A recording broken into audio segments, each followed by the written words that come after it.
But Do it. Whole sports all plays. Yeah. Whole sports all plays.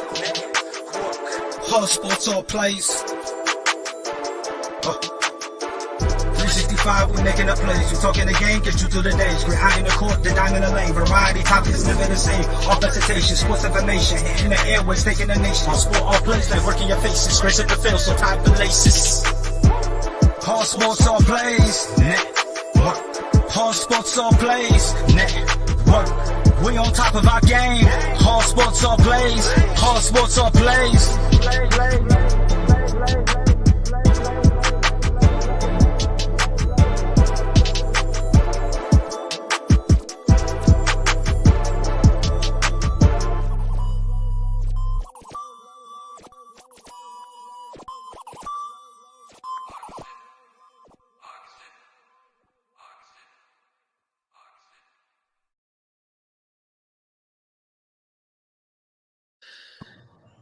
What up? What up?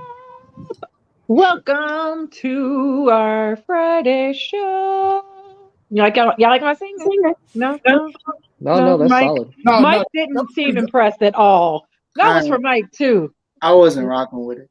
I see that. Like y'all haters. Nice, Mike. You Never get farther hated, than the just first. disappointed. If it's American Idol, you're going to get farther in the first round than the Lakers are. So it's all Man, ouch. That was I'm for doing Freddie. my Freddie. That doing was my for Freddie. Freddie. I'm doing my best Freddie impression. And you crossed the line on that one.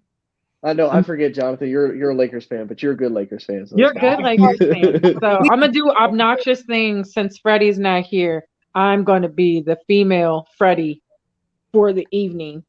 And hello, gentlemen. We're gonna say what's up, Mike. What's going on? You gotta at least smile when I sing for you. Jesus.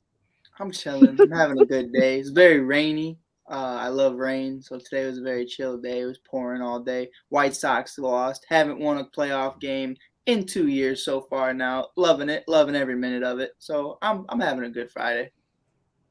Ouch. I forgot they didn't win last year. Nope. Yeah, But don't forget LaDonda. Ouch. It's better than the Cubs rebuild. Don't forget. That's their words, not mine. I mean, y'all could probably at least win a game, like accidentally. Just win a game. Just one. Just that's all you're asking. That's all I've been just saying one. in the comments all day. Win a game. Win a game. It's just great. Just one. Tony, what is going on? I'm good. And you know how I know Mike is from the Midwest is because we both love crappy weather like that. So whenever it's like a cool, kind of cloudy, rainy day, you're from the Midwest because we're like, man, it's a good day today.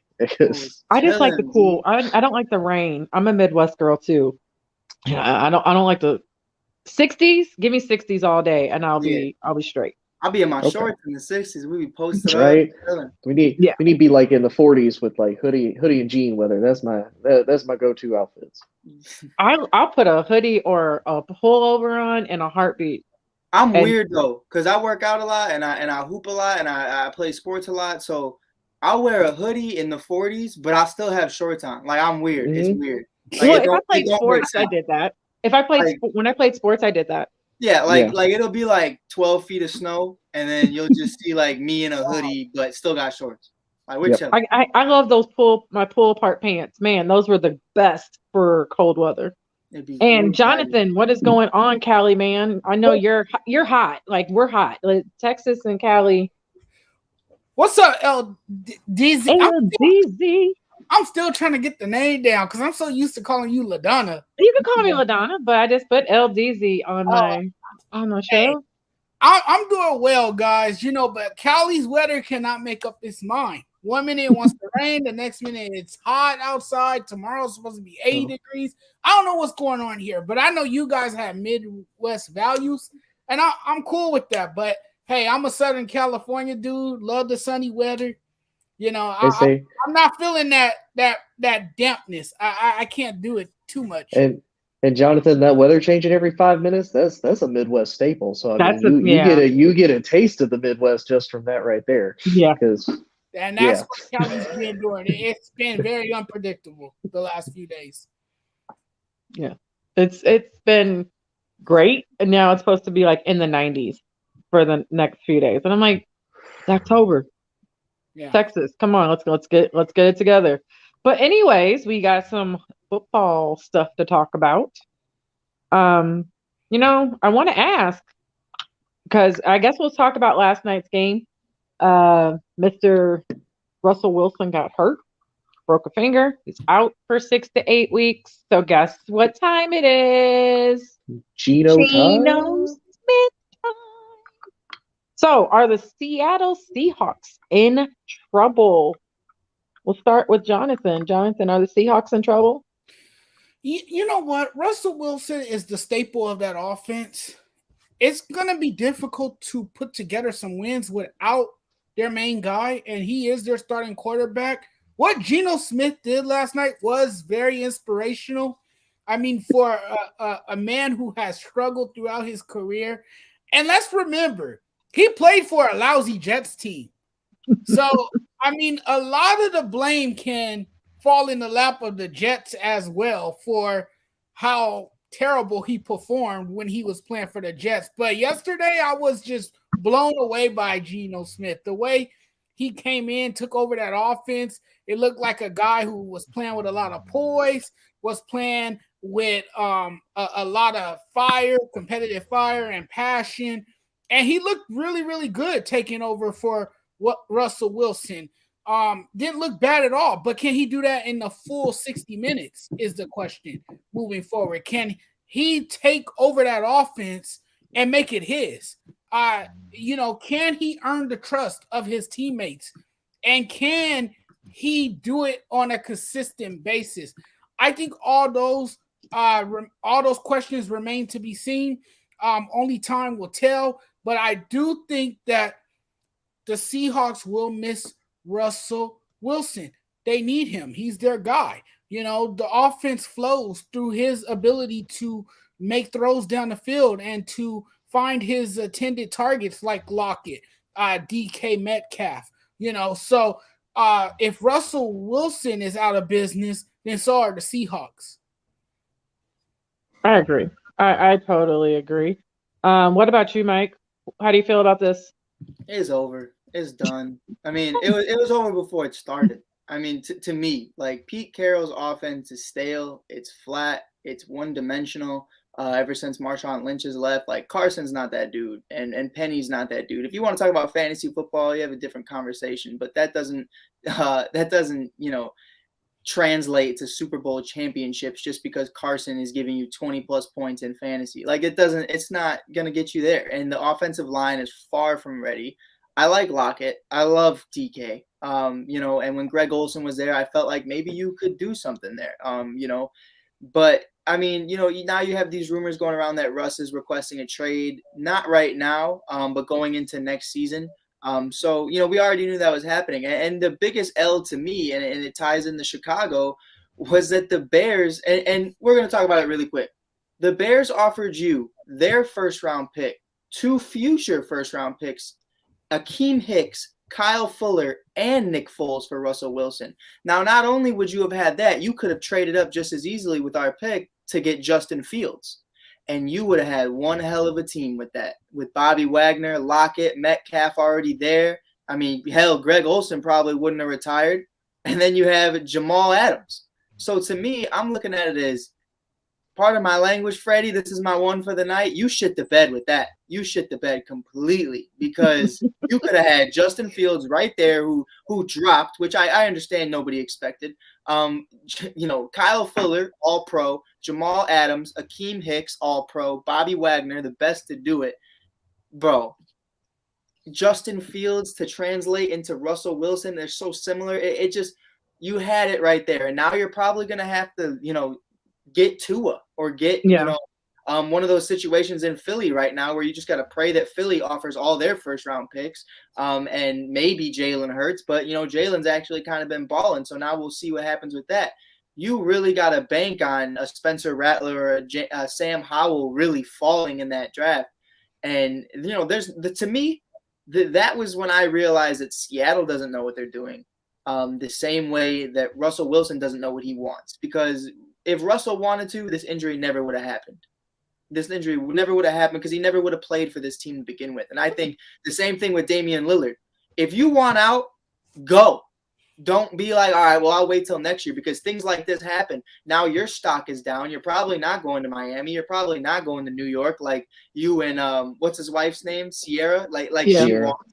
You're probably going to end up somewhere you don't want to be, like Texas, for the simple fact that you waited too long. You could have been in Chicago. You could have been in all these places, but now there's a risk with coming with Russell now. Now he has a broken finger, a torn ligament. You're over 32 years old. Like, you should have just gone, Russ. You should have just gone. And no one would have blamed you. Not a soul.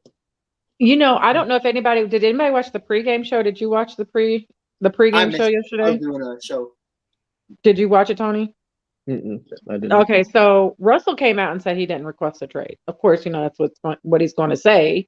You gotta save face. Big cat. Yeah, you have to. But do you really believe that he didn't? Do you believe that he's telling the truth? Like on air, he really believe? What do you think, Tony? I think he's trying to divert attention away from himself. But go ahead, Tony. Yeah, and to be honest, I'm going to throw something out there that's kind of crazy. And the only reason I say it is because there was an even crazier potential dark horse team in the running for another quarterback that once traded out of his current situation, and that's Deshaun Watson. There is a dark horse team that says that potentially New Orleans wants to trade to get Deshaun. To be honest with you, if I'm the Saints, a couple 2-3 first-round picks, give them Jameis Winston, go get you a Russell Wilson. Keep the future of the franchise going. I just didn't know if that was a possibility because Sean loves Winston.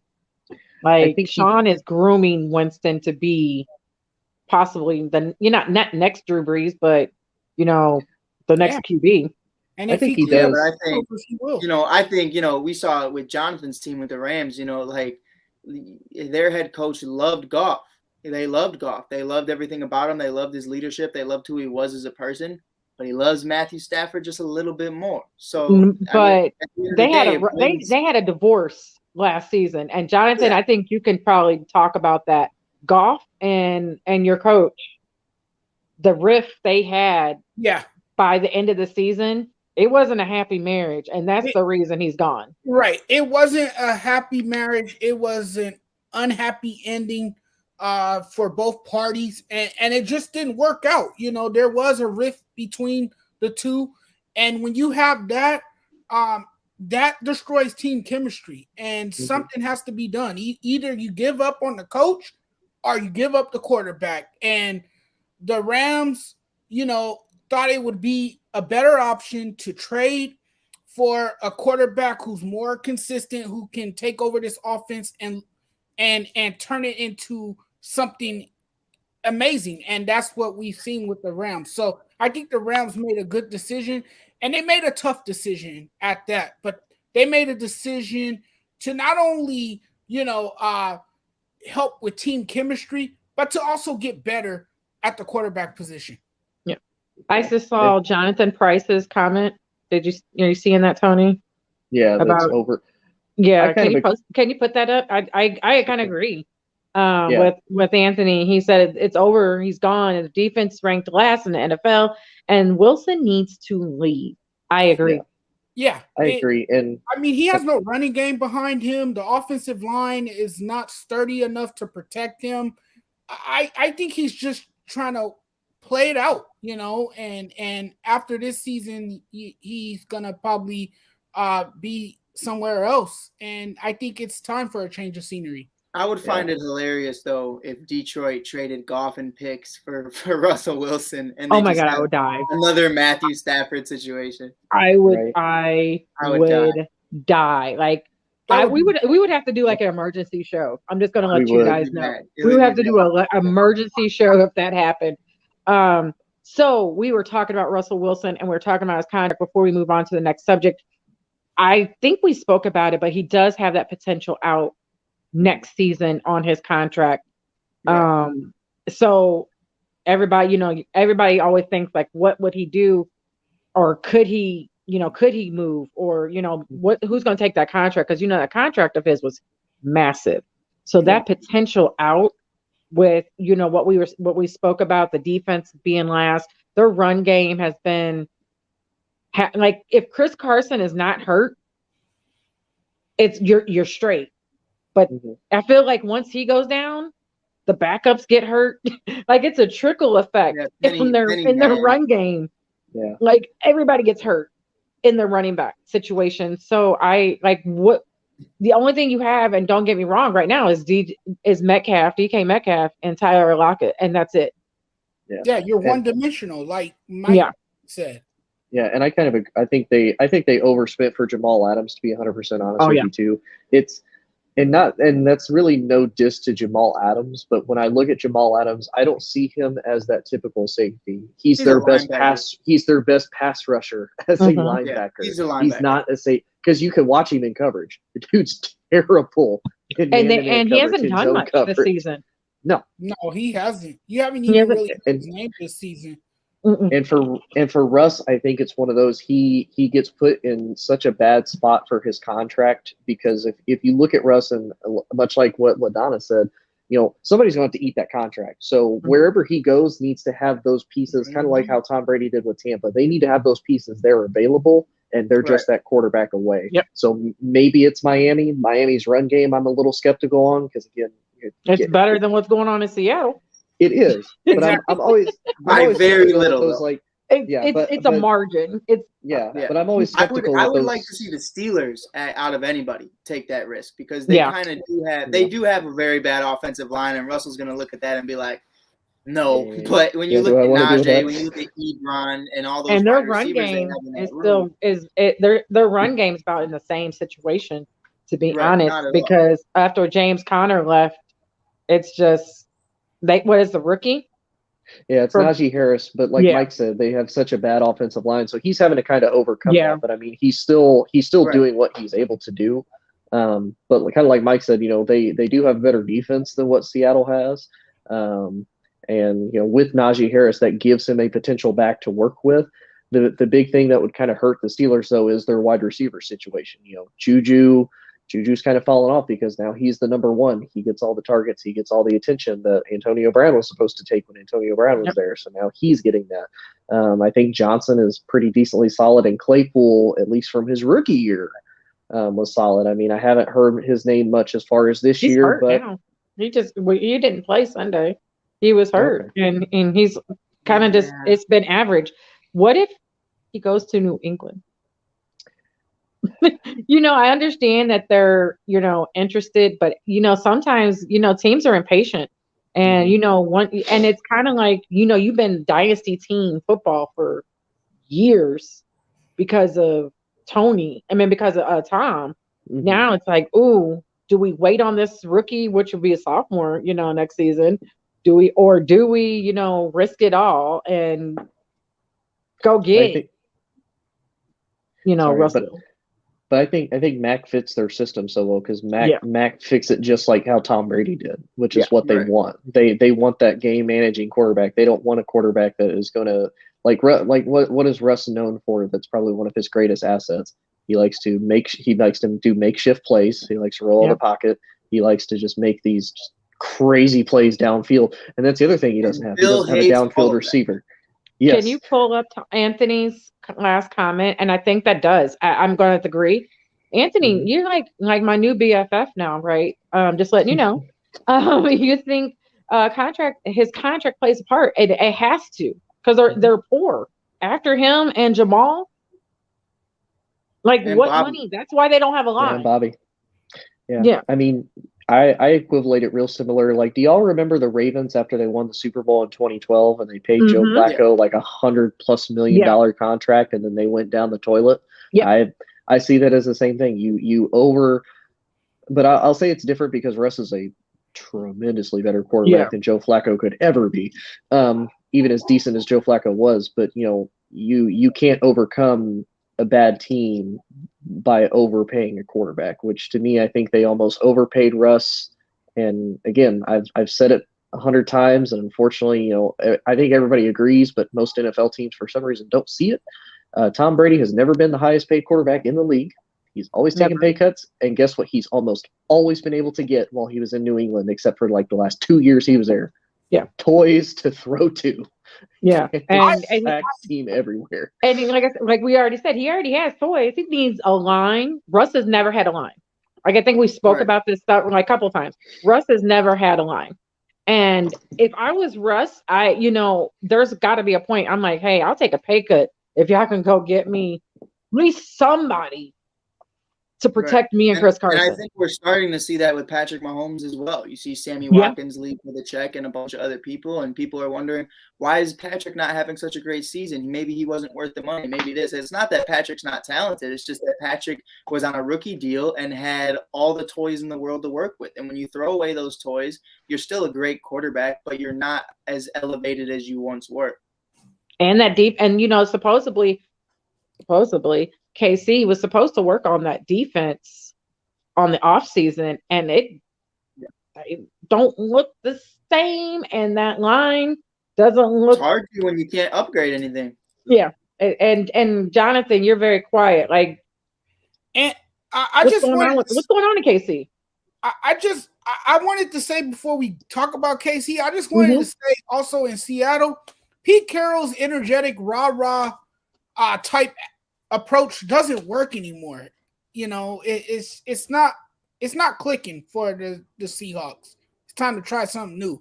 Do you think he'll be gone?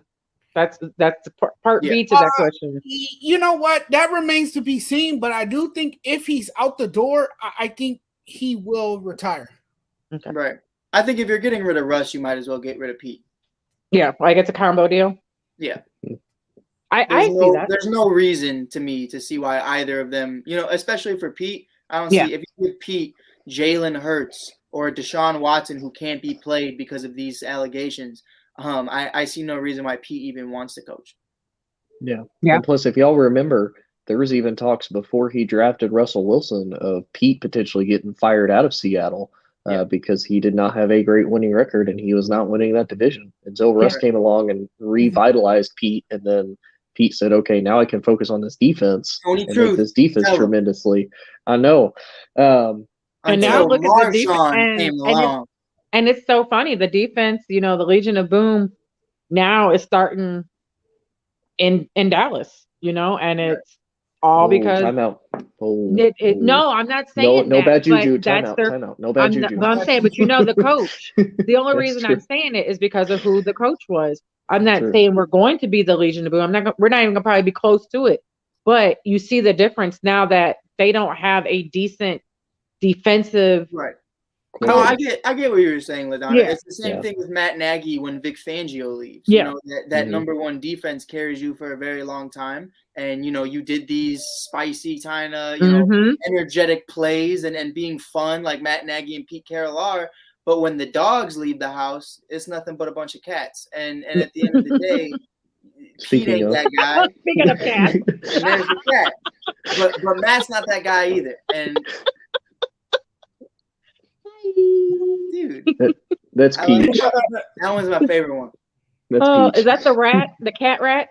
That's my cat rat Peach. But yeah, no. Without that, I see it with the Cubs. They had the same thing with Joe Madden. Joe Madden would always say, "Oh, you don't need to practice before the game. We don't need to practice the day before the game. You guys just chill and we'll be us. Be us. We are winners." That's the mentality, bro.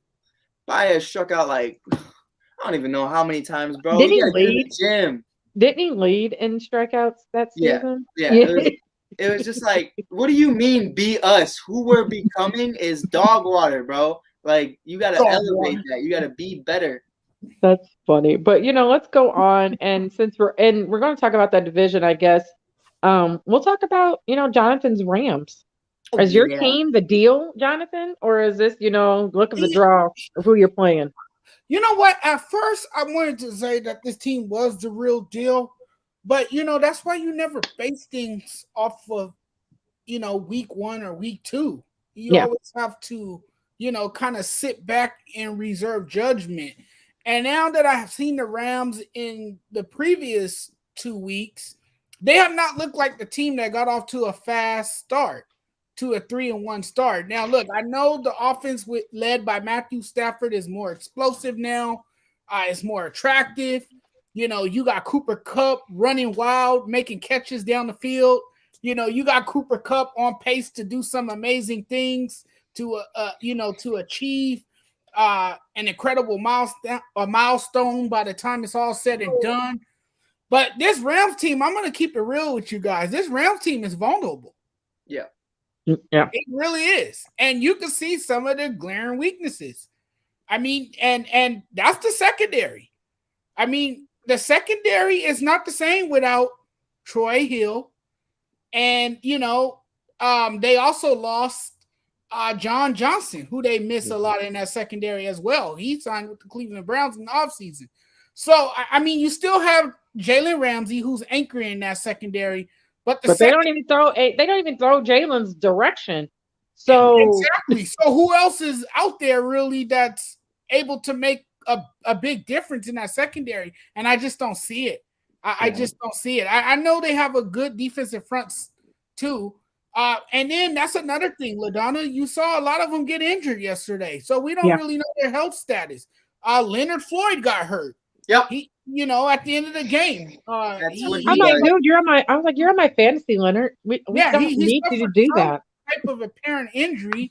Yep. And then even Scott left the game. Scott left the game, but he did return and had the game changing interception, which we saw late in the game.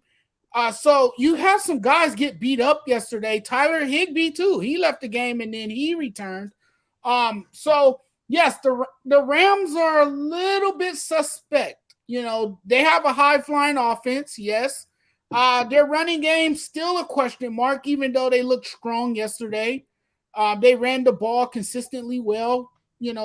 Darrell Henderson, he got hurt as well. But he didn't have 100 yards, but he did have close to it, right? Yeah, he had 17 carries, 80-something yards, I believe. I thought that's what I saw. He was outstanding. Yeah. Sonny Michel, that was a good trade, probably a good pickup for them. He looked outstanding as well. But this Rams team, luckily they're going to get some help because they're going to play a very bad Giants team. In a week and a half. Yeah, so I mean they should win that game. If they lose that game, then I'm really concerned. If we lose Sunday, Tony, I'm not doing the show Wednesday. I understand completely because Freddie's not going to let us hear the end of it if it does. Freddie's not going to let us hear nothing. If any of us lose to Freddie, just don't come on the show. Like, but I have to say, the Rams are not the favorites by any stretch of imagination. Not with the way they played in the last few weeks. Yeah, and I'll agree too. Like that offense to me, it is very high powered. You see it, but you kind of also started to see teams already start to figure out, how to kind of counter that. Especially even with Desean Jackson, dude's 34 years old, can still take the top off of defenses are now, doing that 2 safety deep to be able to try to take that away. But honestly, to me, the biggest weakness of that Rams team is that defense. Like Alana said with Seattle, the biggest reason why that defense is starting to crumble is coaching. Brandon Staley was a big reason why that defense was successful. Now he's with the Chargers. Now the Chargers defense also very good, but it's got some work that it's got to do. But I think they said the Rams ranked 27th in overall defense this year. I mean, to go from number 1 to 27 in the span of a few months. But like Jonathan said, you lost 2 of your best players pretty much to Cleveland in free agency, and then you lose your defensive coordinator to be a head coach. Yeah, that's going to hurt a little bit. So I think nice catch. So I think for the Rams, they kind of have to. They definitely need to get that defense shored up a little bit more as far as coaching, because especially against Seattle's offensive line, they're only ranked like 19th. And Geno Smith had a clean pocket for like every snap that he had. Geno Smith was so clean. It was like, wait a minute, this Geno Smith. I think he heard me. I think he heard me talk bad about him, and then I was like, my bad. Like right when I was like, oh, here comes Geno, and then he's out there throwing like he just the greatest QB. And then it came back to realization during the 2-minute drill.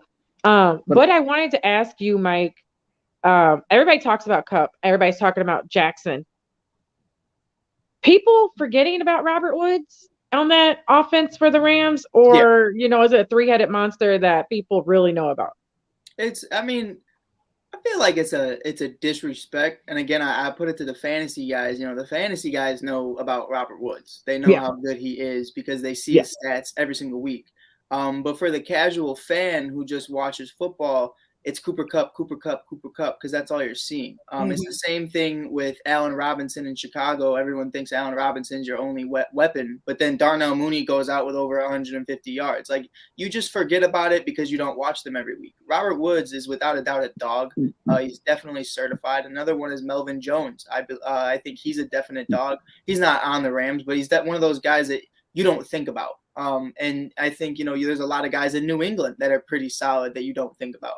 We're not going to name them because it doesn't matter, but yeah, it's definitely an interesting conversation. I don't know if I'd call it. I don't know if that makes them a three-headed monster. Like, I would say, if we're talking Tyler Lockett, Matthew Stafford, DK Metcalf, are a three-headed monster. Or even Russell Wilson in that scenario. But Woods is definitely that number 2, and I think on a lot of teams he would be that number 1.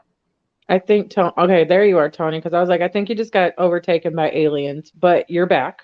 Almost. I mean, I am close like, to Wright Patterson, so I am close to Wright Patterson, so that's possible. Yeah. I had Cooper Kupp on my fantasy a couple years ago. I had Cooper Kupp and Adam Thielen on the same team, and I won that season, and it was pretty much because of just them two. I didn't even have to have like running backs. I just needed them two. But yeah, I think people forget about Robert Woods. Obviously Jonathan, a Rams fan, knows about Robert Woods. If you play fantasy, like you said, Mike, about Robert Woods. But that offense, Sean McVay, he insisted that he wanted to get him more involved in the offense, make sure he gets more touches and carries. I mean, not carries, but receptions. Yeah. This past weekend he did. So he was a little bit more effective out there. Like Desean Jackson only had one reception, but it was for 68 yards. Right. Does Desean look as fast as he used to be, or has he lost a step? Because I'm reading people's comments, and they said that it looked like Desean lost a couple steps. What do you think, Jonathan? No, to me, he still looked explosive. I mean, he turned a terrible pass into a huge gain. If you look at it, his ability to come back to the ball. I mean, because Matthew Stafford, he underthrew that football.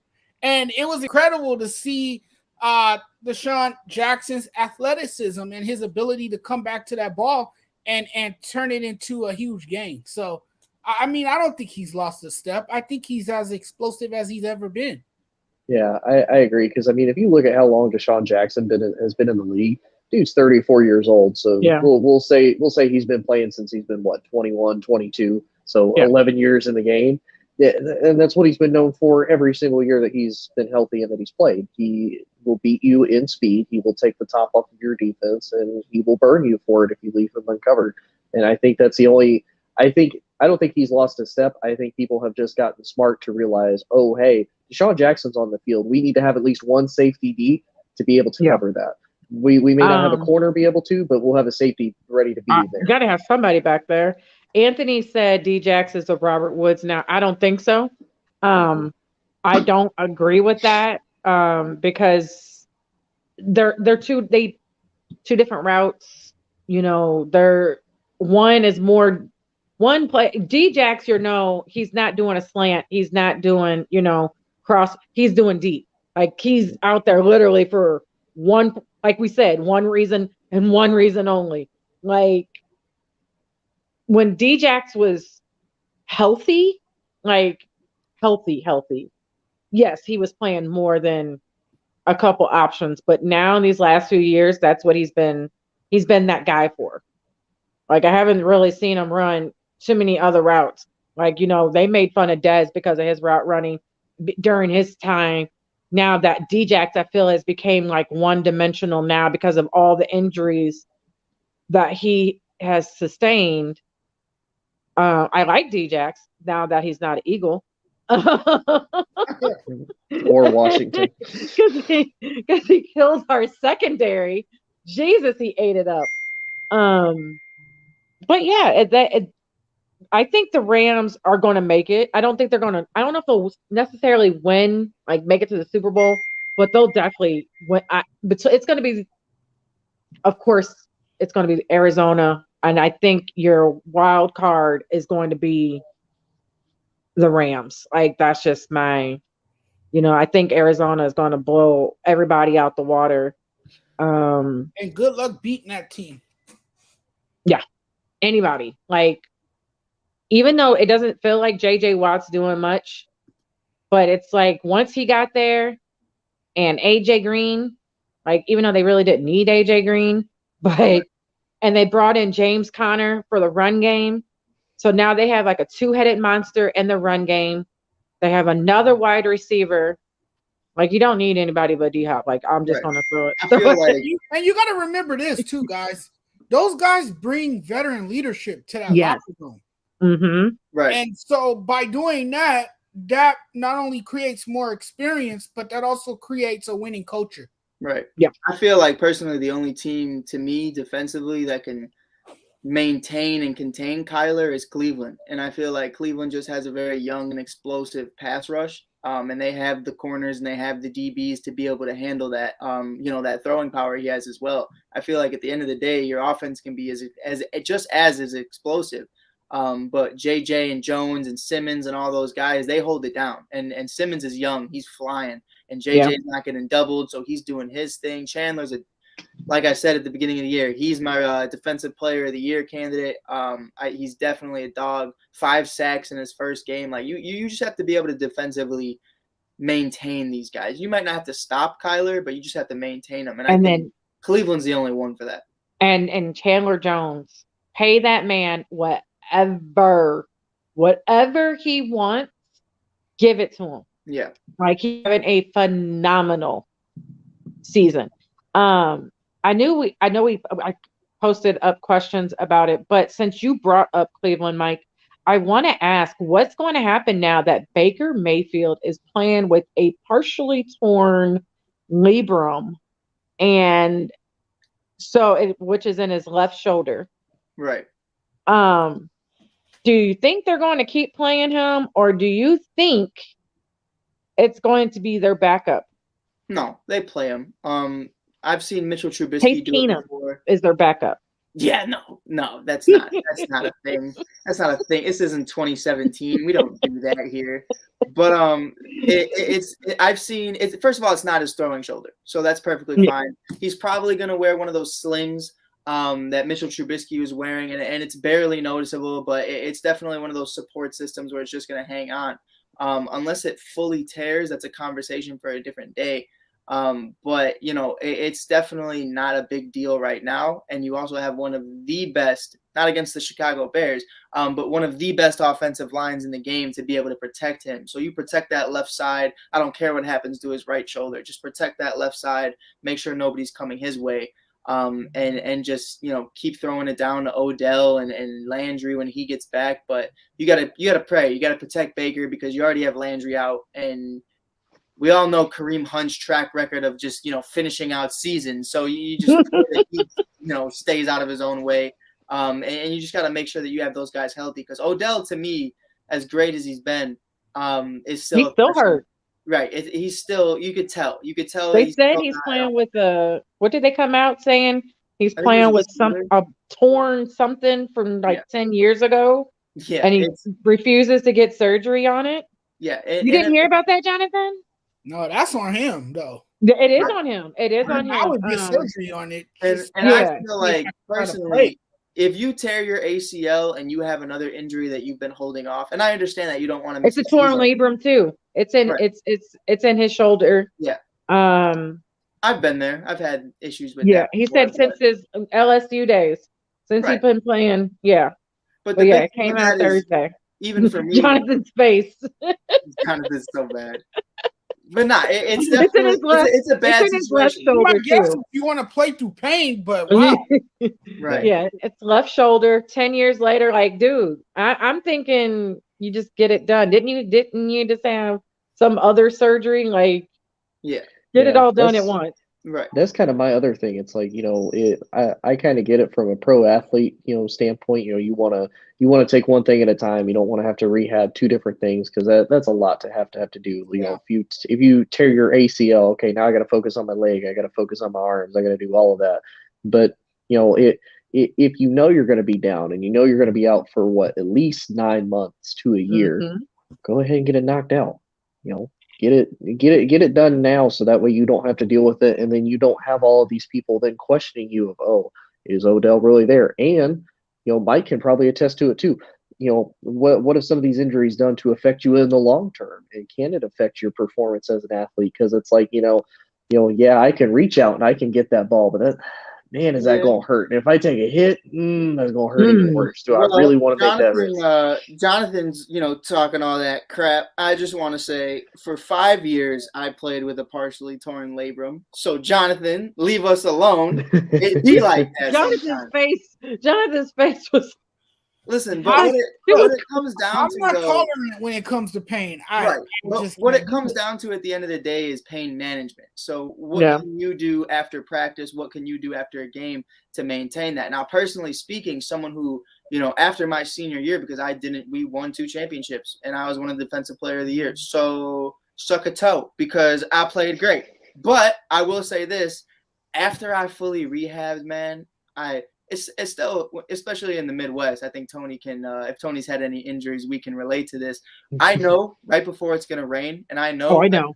Right before I know when it is, because my shoulder still feels it. My knee. Yeah, I both my knees. That, but I do. Both my knees. And a big thing, though, is, man, once I started playing, I haven't played football in a long time, but, once I started playing baseball again, I was a center fielder. I caught sometimes, but I don't understand that because I'm left-handed. Don't know why that happened.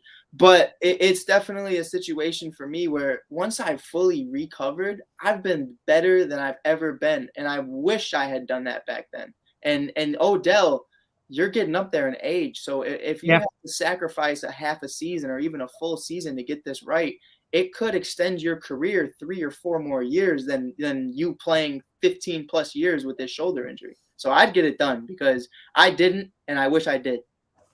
Tony, before you go, do you want to say anything? I think he departed. Did we lose him? Again, got attacked by aliens. See, this is the aliens that. But Jonathan, I'm gonna have to go back in and watch this and screenshot your face when the news of Odell, because it was classic. Hey, I didn't even hear about it. You know what? You know what else I didn't hear about that I found out this morning? That Stephon Gilmore got traded to the Carolina Panthers. How did you? Do you not get notifications on your phone? Like I get all the notifications: Bleacher Report, ESPN, Yahoo Sports. Like my husband makes fun of me because I have all these notifications on the top, and it's all sports.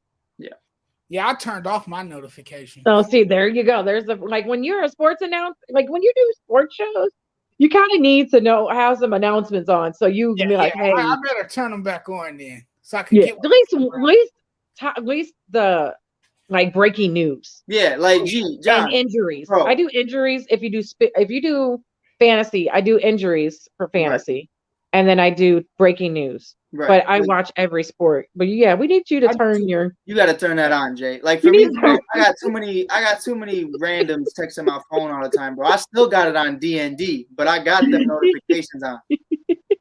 Yeah, I gotta turn those notifications. Absolutely. I ain't looking at those texts, but I be seeing them notifications. That is so funny. Like I will have bleach, and I could tell, of course, which one is which. I look at Bleacher Report.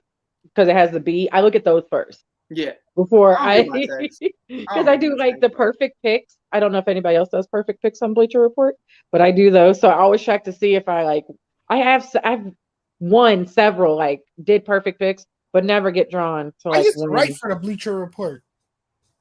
Yeah, back Bleacher 2009. Yeah, Bleacher.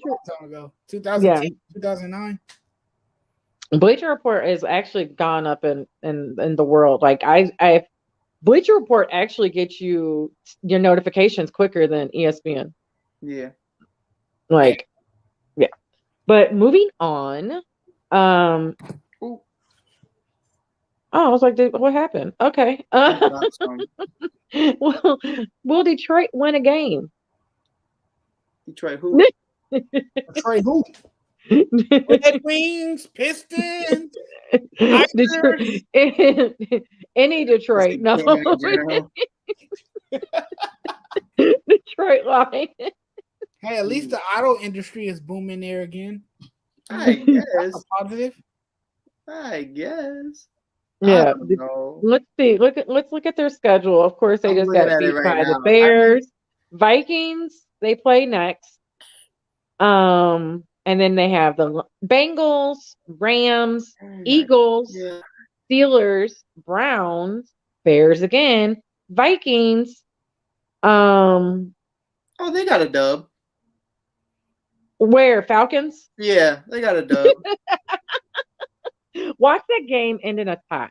Right. And you know what? Depending on what happens with Russ, because I mean, if Russ is actually demanding a trade for going into next season, I don't see why he comes back in 6 to 8 weeks for week 13. I don't see why he even does that. So it depends on their schedule. It depends on their record. Right. So if they're really bad, which I think they will be, especially because of this division, and you're playing, these conference guys later on in the year, there's some big time defenses Russ would have to be coming back against with being banged up. If you're leaving anyways, if Geno is playing, I don't know,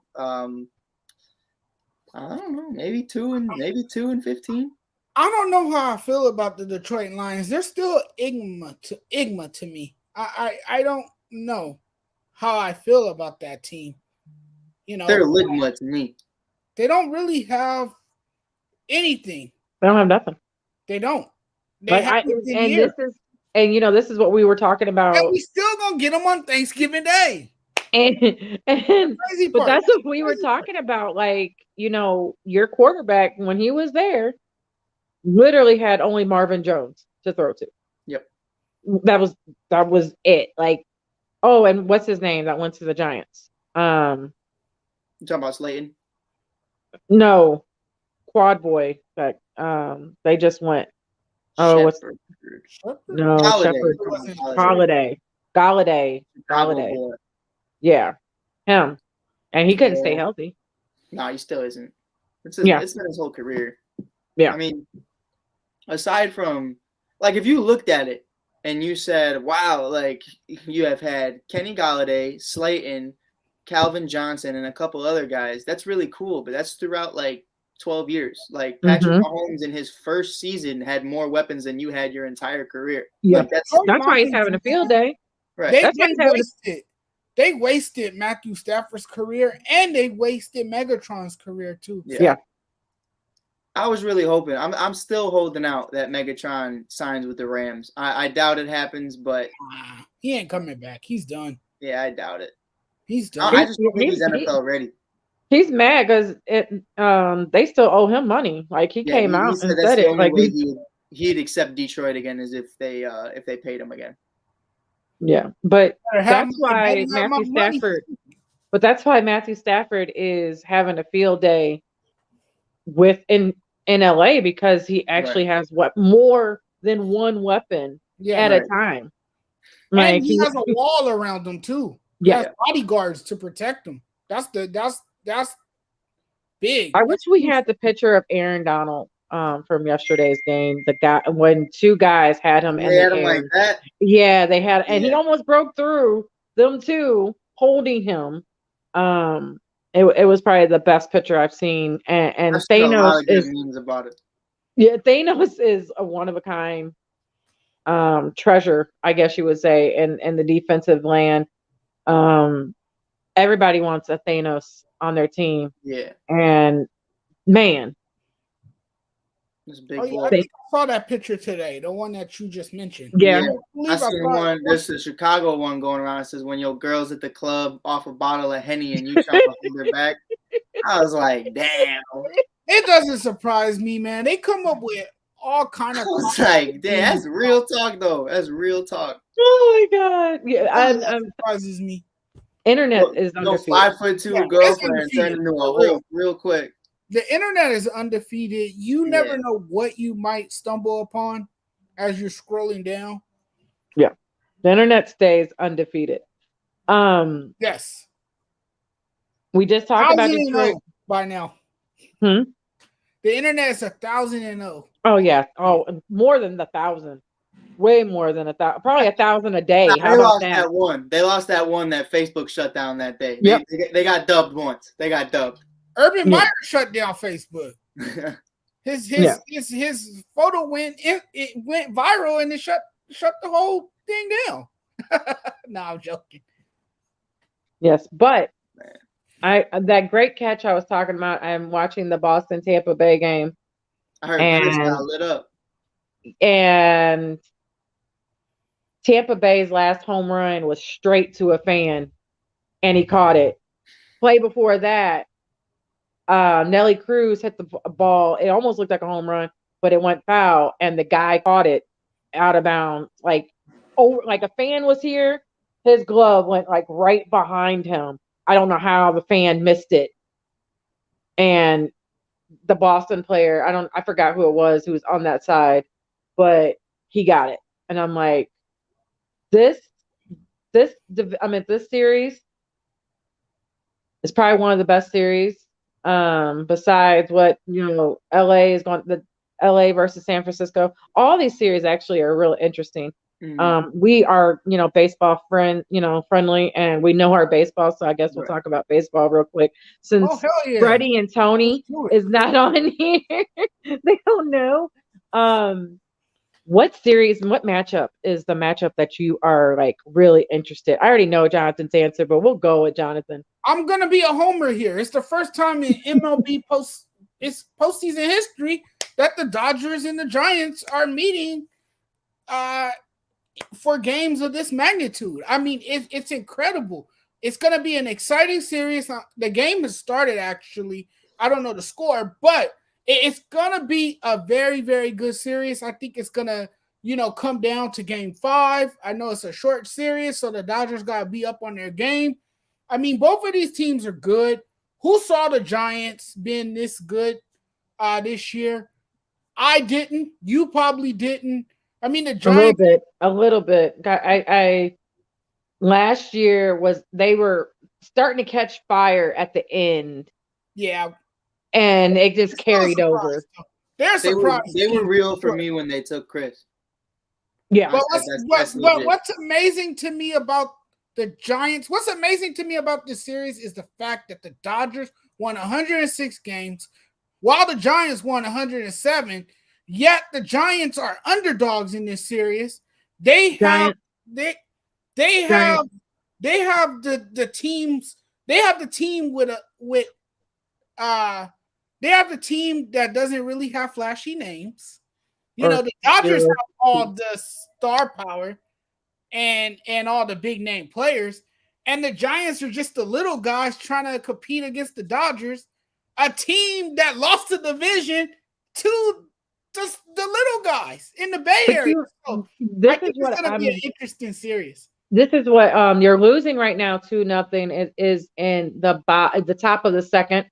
I'm not surprised. What I'm really liking, and Mike, we're both of our teams are small. Small. We're not as big as a Dodger, a Boston, New York. I feel like I'm kind of up there. I'm there. Chicago. The Cubs are up there. The Cubs aren't as huge. Like we're not LA. Cardinals are not like a LA. And most of these small market teams are in. Like I think the only one. I'm rocking with you, but we pretty big. Since when they let everybody go? No, like I'm saying, like if you're talking like your population, but I'm talking about like how much you guys have spent. I'm talking about how much you guys have spent. So we're not meaning like city wise. I mean your team. We signed the wrong guys. Yeah, like and it's not even who signed the wrong guys. You're not spending as much as a Dodgers team. Right. You're not, or even your other counterpart in Chicago. Like it's more these small market teams. I feel like that's going to win. It's going to be a San Francisco. It's going to be a Tampa Bay. It's going to be a smaller market team. Right. I feel that's just my opinion that's going to come out of this season. Mike, Man, what do you think? They showing the world they could play too. Hey, we part of this dance too. For me, I'm a big matchup guy, and I'm playing. I've always liked that. You guys don't know, but when we played Taft High School, I hated it because all my homies went to Taft. I wasn't allowed to go to Taft. It was too much trouble. But when we play against big teams like Taft, who's a big high school baseball team, we'd hate it because it's not really a matchup. But when we played against guys like Hope Academy, we'd love it because we're equally matched and we'd go out there and we'd slug it out. Now, that's how I feel about this Atlanta Braves Milwaukee Brewers series, is that I feel like without Ronald Acuna Jr., this is a really good series and it really could go either way. Today's game ended 2-1 based off of one big bomb, and it came later into the game. Yep, it was a pitching duel. I loved it. And you see Christian Yelich go 0 for 4, and you see Freddie Freeman doing his thing. Christian Yelich, to me, I still think Baez should have won that MVP. But anyways, topic for another day. I agree with actually. But whatever. It was what it was. Usually you need to be in the conversation for a little bit before you win it, and then one day they were just like, screw it, hand it to Christian because it's Milwaukee. So whatever. But I think to me personally, I love Ronald. I think Ronald. I fanboy over Ronald Acuna Jr. I am huge. The fact that he's not there right now really is upsetting to me. It's more upsetting than my own team not making the playoffs. But it's definitely, I think, going to be the series to watch. Yeah, I watched that one. I had to watch that one. My best friend that I do my show with on Tuesday, and my other boys are Atlanta fans, and of course I'm not rooting. Right, we got Ray. We got Ray on the network. Big Ray. Yeah. I'm not rooting for anything in my division. So the Brewers, I'm definitely not rooting for them. But that game was a pitching duel. But right when I saw Charlie Morton walk straight 4 pitches, and then he barely got the next guy out, I was like, it's not looking good. And then sure enough, boom, home run. And I was like, that was the difference. That was the whole That was the difference. One slip. Yep, that was it, because he was pitching phenomenal. Right. And these games to me are going to come down to that. It's going to come up to, it's not going to come down to who steps up. It's going to come down to who slips and who gets caught lacking first. And that's really the biggest thing to me. But after game 2, the pitching of Milwaukee to me is very skeptical. Oh, it is. It's not any better in Atlanta, but I feel like, Atlanta has the bats to recover from that. Whereas if Christian Yelich continues to struggle and Lorenzo Cain just continues to just be that defensive presence, I think Atlanta wins this series. Yeah, I want, of course, Atlanta to win the series. There, we were speaking of Acuna. There's a couple, my kid, of course, is a Cardinals fan, diehard, but there are some players that I will allow him, like if somebody buys him something else, Acuna is like on that list. Chipper Jones is on that list. Right. Like I wouldn't wear anything that's not, if it's not Cubs, it has to be Bo Bichette, or Ronald Acuna Jr., Mike Trout, something like that. But my kid, like even he don't even wear he can't even wear Ranger stuff. Like, no, he can wear a Pudge.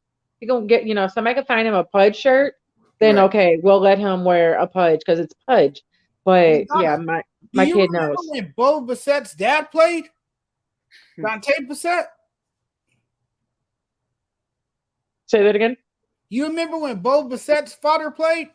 He was part of the Blake Street Bummers. It was a long time ago. Yeah, it was in the 90s. You can hear us, Dama? You don't remember? He played. His dad was an outfielder for the Colorado Rockies, and in the early 90s he played for the Angels. Yeah, it's kind of crazy. I remember his dad was an outfielder, and his dad used to rock long hair, super long hair. For who? It's Bo Bichette's dad. Okay. Yeah. Yeah, his dad was an outfielder. And I remember, I know you know this one. Calvin Biggio, Craig Biggio's son. Yeah. Yeah, a lot of that. Even Vlad Jr. Vlad Jr.'s dad was in the league. Bo's dad was in the league. Montreal Expo. Yep. Yeah. Do you know that Fernando his dad wanted him being a Cardinal, and he tried out for the Cardinals, and the Cardinals passed on him. Yeah. So did the White I know Sox. they I just regret want y'all that to now. remember that. Because Yeah, we he's better than his father. Yeah. Yeah. Like we won with his dad. You know, his dad has great memories with the Cardinals. I loved his dad. But Randy that plays I'm gonna butcher his last name, that plays for Tampa Bay. Go for it, LaDonna. Butcher it. We're gonna say Randy A.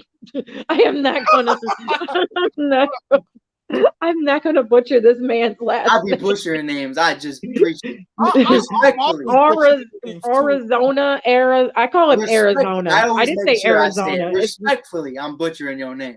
Yeah, Randy, Arizona, even though it's not that, but I did a video the other day on my YouTube channel, and after Garrett Cole's struggling performance, and I talked about how Kyle Schwarber hit the home run off the game at PNC Park, and I couldn't name the river behind PNC Park, so I just said the river. You guys know what I'm talking about. I left it at that. But Randy A was a Cardinal.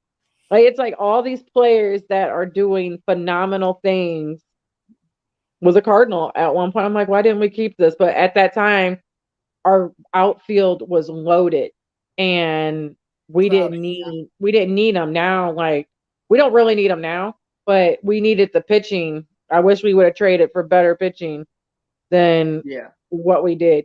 Whatever Cardinals, happened to Jordan Hicks? He got hurt again. That guy is a flamethrower too. Yeah. I think because he's a flamethrower, that's why he hurt, and then he came back for he didn't come back that long.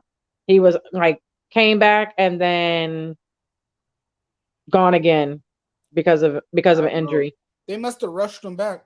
Yeah. I don't think he was rushed. It was just your body just can't do that. Yeah. It was something like you could tell, like he threw right when he threw. It was just they took him out immediately after that, and he didn't come back this season. They were trying to bring him back, but he'll be back next season. Our game against the Dodgers, it was the same situation as this Braves and Brewers game. It was a pitching duel, and it came down to one slip up. Cardinals had, even though I already knew when Reyes came in, I already knew. I was like, man.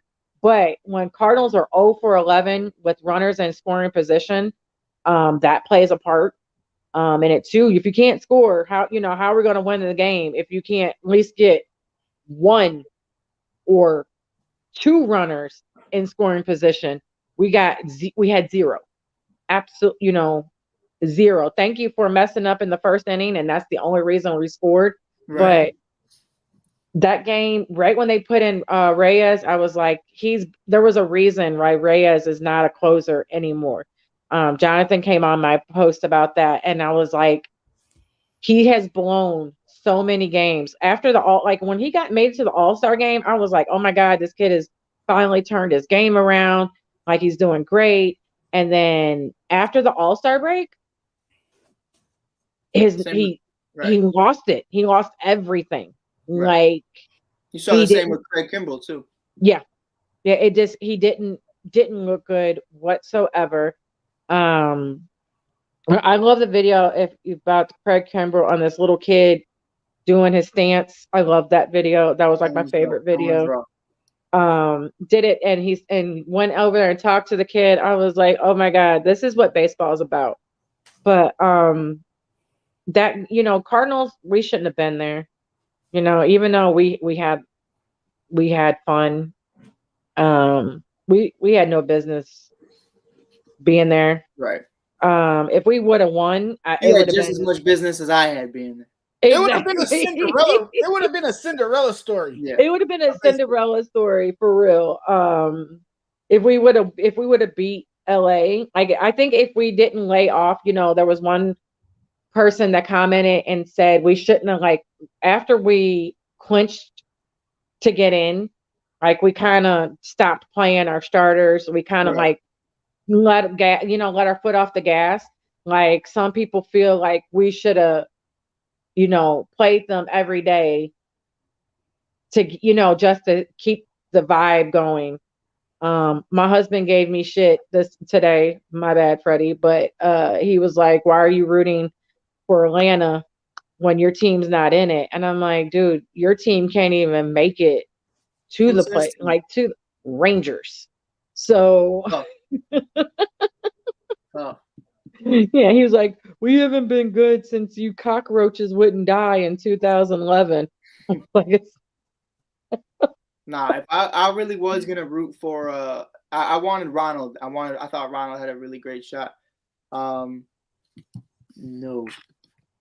Yeah, but I was like, I can't see the comments. If there's comments, I can't see them. Jonathan asked me if I was hosting Fast Break, and I said no because I don't know the topics. So you can catch me on Fast Break after this, but I will not be hosting.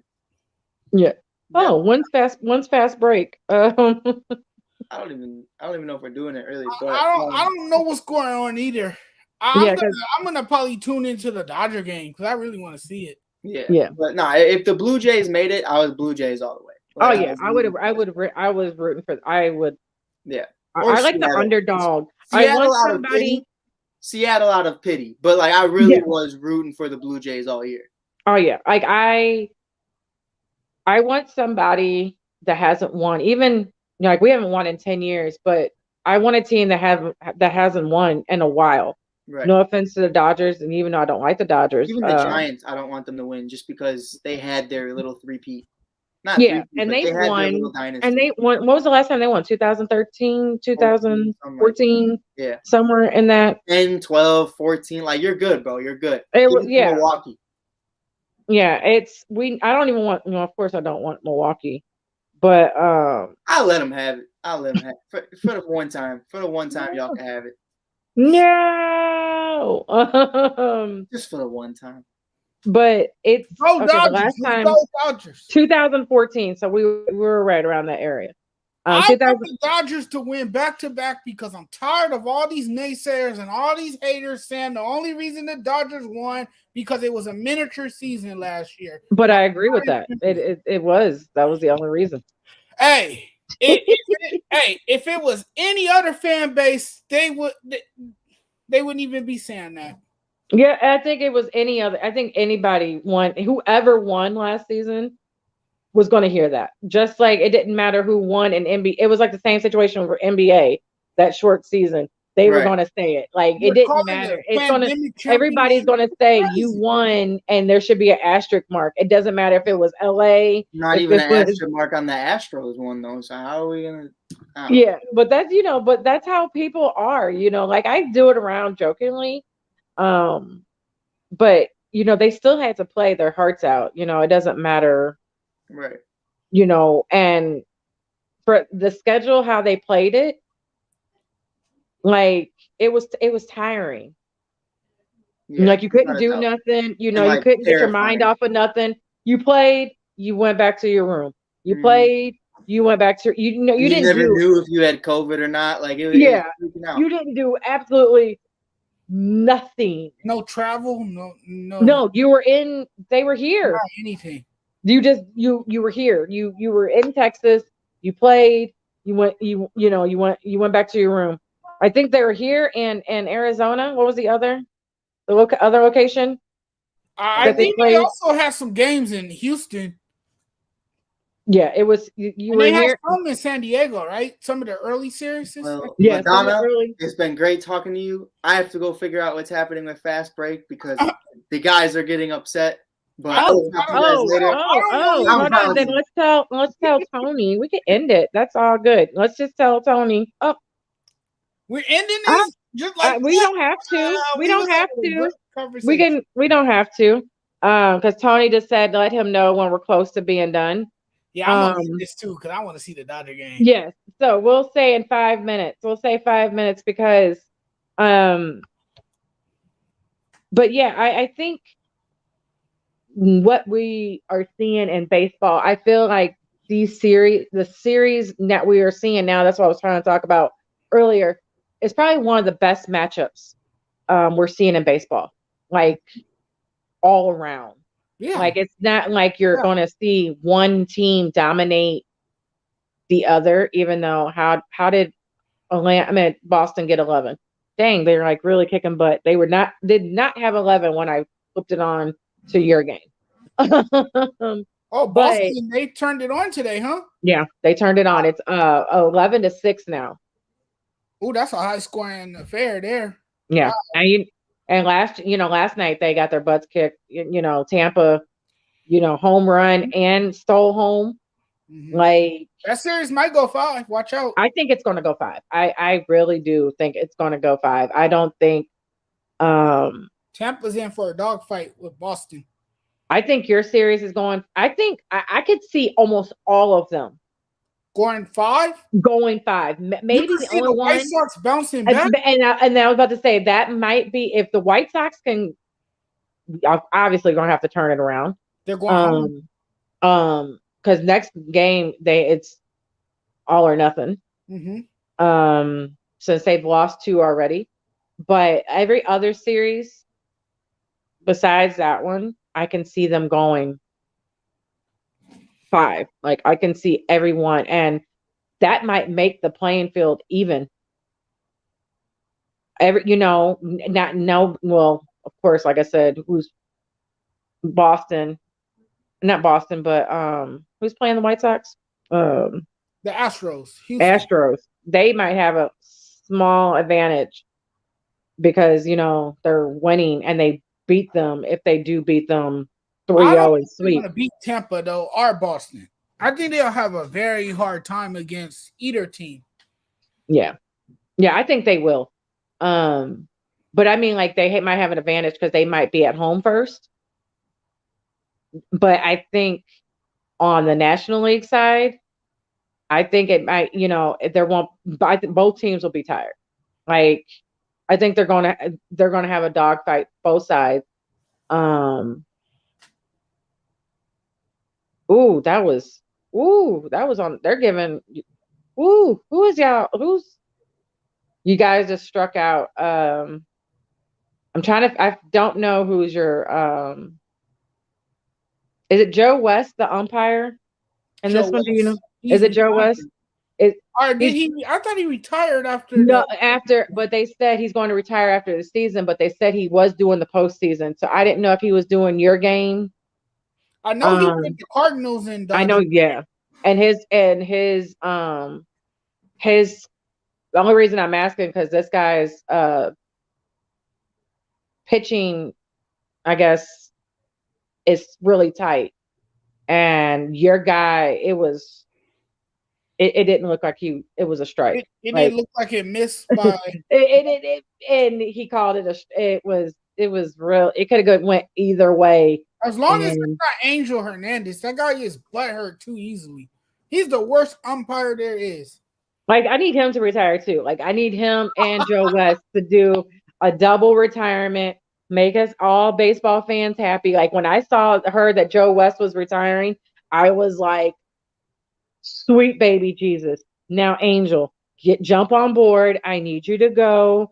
That you know he's worse than Joe West though. Oh, he is. He's got to be.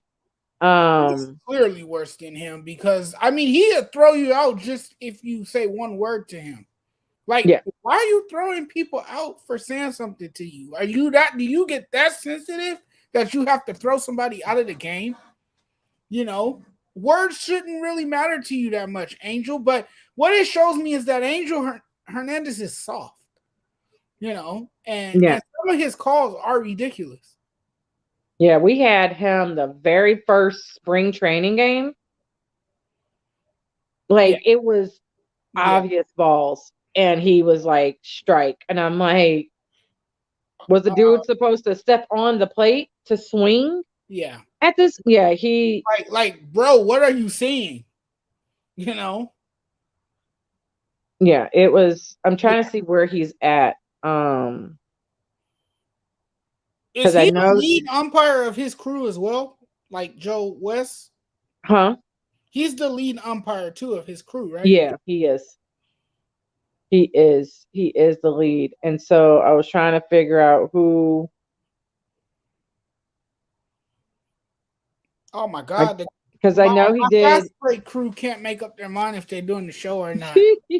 Oh, it is Angel Hernandez Tonight for the Dodgers? Oh my! He's at first base. Oh man!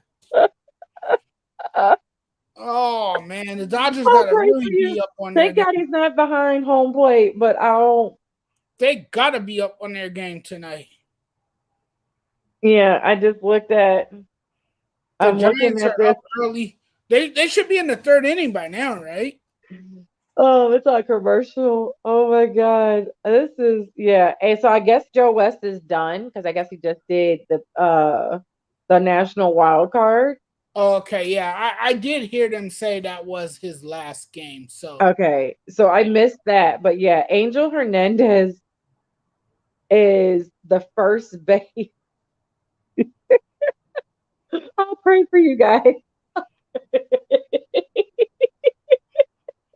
Just win the ball game and I'm happy. I know they rotate.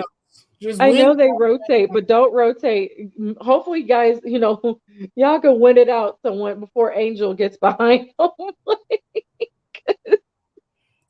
Maybe that's why they have him at first, because they know how atrocious he is at home plate. Yeah, he should have been a reserve. Like when oh my God! He's so biased too. Oh my God! There are certain teams that he's rooting for, which is why he has a bigger strike zone. Yeah, like it's horrible. Yeah. It's poor officiating. Yes, but that's all I got. I'm messaging Tony. But that's all that we have for this evening. So Jonathan can go watch this game. They are in the bottom of the third. Thank you, everybody. Thank you, Mike. Thank you, Tony. Thank you, Jonathan. We will be back on Wednesday night, 8 p.m. 8 p.m. Eastern. I almost said Central. 8 p.m. Eastern because we moved it back an hour. 7 p.m. Central Time. Hopefully Freddie's not back on. Just kidding, Freddie. Just kidding. Well, not really. Because if y'all accidentally win, Freddie, me and Tony are sick. We're not, because he ain't gonna let us say nothing. I might call out of that show too. He ain't gonna say nothing important, but Giants beat the Cowboys. Giants beat the Cowboys. Say the Giants. Yeah. So we gotta win. But again, thank you, everybody. I hope everybody has a great evening. Please catch all the shows on ASAP Network. You can go on Facebook, YouTube. Please let all the sports, all plays network. Please find us. Or if you want to talk to one of us or you want to be on the show, like I said, hit one of us up. Hit Tony up. Hit Freddie up. Hit somebody up and we can, bring you on as a guest. Good luck, Jonathan, with your Dodgers against this very dangerous Giants team. Yes. And everybody have a great night. Have a great night. Have a good weekend. Whole sports, all plays. Yeah. Whole sports, all plays. Whole sports, all plays. 365, we making a plays. You talking the game, get you through the days. We're high in the court, the dime in the lane. Variety topics, living the same.